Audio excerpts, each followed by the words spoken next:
If I told you about a network that stretches the equivalent of 30 times around the Earth with 600 cross-connect switches and yet was owned by a city council, you'd probably think it was time I hung up this microphone and called it a day. But it's quite true. It's owned by Stockholm City Council, it's called Stokab, and its CEO, Staffan Ingvarsson, is sitting right beside me. Staffan, it sounds an incredible network, and it started way back in 1994. Yes, that's true. Thank you, Brian. Thank you for having me here and being able to talk a bit about Stokab. Yeah, almost 25 years now, and we've been building a multi-fiber point-to-point network since then.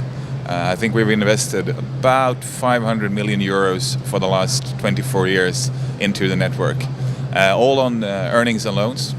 So we're run like a private company, although we're owned by the city.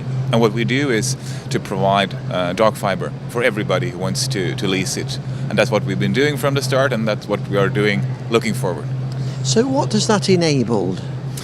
What it has enabled is that we have today in my network over 900 customers, 100 service providers and operators. You can lease a fiber pair if you want. You can start with your two empty hands, or like an empty fiber pair, so to speak.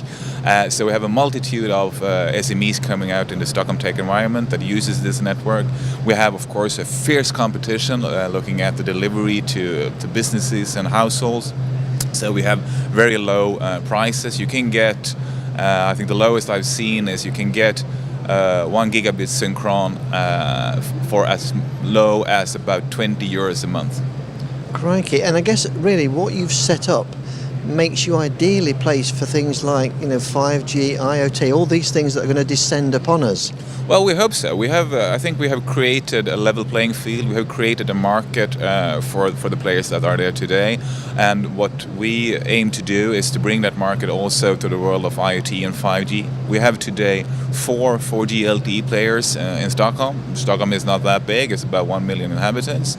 And I see it as a great possibility for the 5G players coming in to establish themselves on the Stockholm market, because they will not be they can use the share investments that I have done to provide their services in the future. Okay, well, thank you for talking to us. Thank you. So Stockholm, the city in Europe for 5G and IoT?